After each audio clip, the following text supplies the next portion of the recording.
Hello बच्चों, मैं प्रीति सारस्वत हिंदी गुरु channel में आपका स्वागत करती हूँ। आज मैं आपके सामने हिंदी लोक भारती से एक कविता प्रस्तुत कर रही हूँ। बच्चों, आज हम जो कविता पढ़ने वाले हैं उस कविता का नाम है मन। इस कविता के कवि हैं विकास परिहार। जैसा कि आप जानते हैं, मन एक पूरक पठन है। अगर आपने इस कविता का पार्ट 1 एंड पार्ट 2 नहीं देखा है तो डिस्क्रिप्शन बॉक्स में उसका लिंक दे रही हूँ, आप वहाँ से देख सकते हैं। आइए हम कविता की शुरुआत करते हैं। मन की पीड़ा छाई, बन बादल बरसी आंखें, चलती साथ पटरियां रेल की फिर भी मौन, सितारे छिपे बादलों की ओट में सूना आकाश, तुमने दिए जिन गीतों को स्वर हुए अमर, सागर में भी रहकर मछली प्यासी ही रही। आइए कविता को विस्तार से देखते हैं। मन की पीड़ा छाई, बन बादल बरसी आंखें। शब्दार्थ कुछ इस तरह से है। पीड़ा, पीड़ा का अर्थ होता है दुख। बरसना अर्थात होता है गिरना। बच्चों, इन पंक्तियों के माध्यम से कवि कहना चाहता है कि मनुष्य अपने मन का दुख अपनी आंखों से बहने वाले आंसुओं के द्वारा प्रकट करता है। आइए इसका भावार्थ देखते हैं। कवि कहता है कि मन में जो पीड़ा होती है, जब वह बादल बनकर आंखों में छा जाती है, तब आंखों से आंसुओं की वर्षा होने लगती है।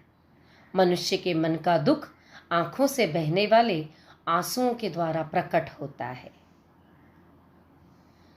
चलती सात पटरियां रेल की फिर भी मौन। बच्चों, शब्दार्थ कुछ इस तरह से है। मौन का अर्थ होता है चुप। यहां कवि कहना चाहते हैं कि जो हमारे शुभचिंतक होते हैं वे हर परिस्थिति में हमारा साथ देते हैं। कवि कहता है कि रेलगाड़ी की पटरियां मौन रहकर एक दूसरे के साथ चलती है और लंबा सफर तय करती हैं।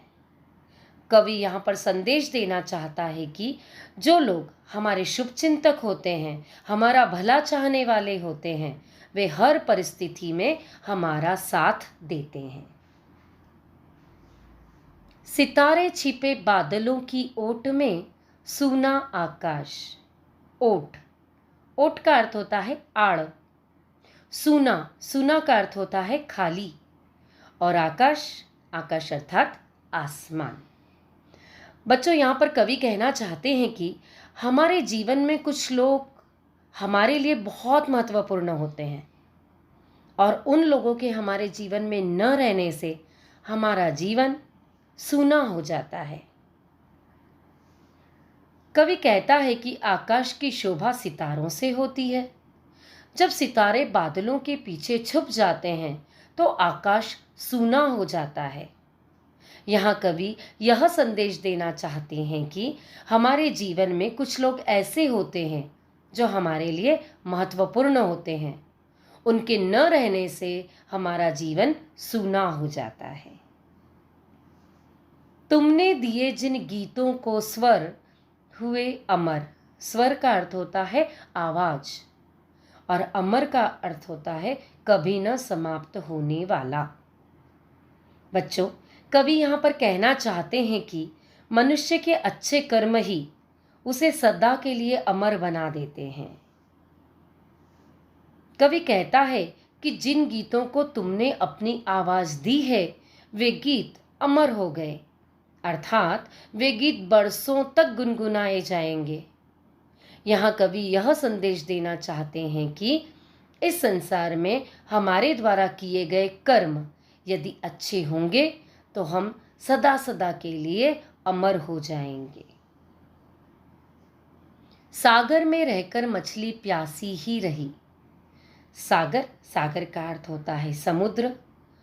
बच्चों, यहाँ कवि कहना चाहते हैं कि मनुष्य के हृदय में संतोष की भावना होनी चाहिए। जीवन में संतोष और संतुष्टि का होना बहुत ज़्यादा ज़रूरी होता है। कवि कहता है कि मछली सागर में रहती है लेकिन उसकी प्यास नहीं बुझती है।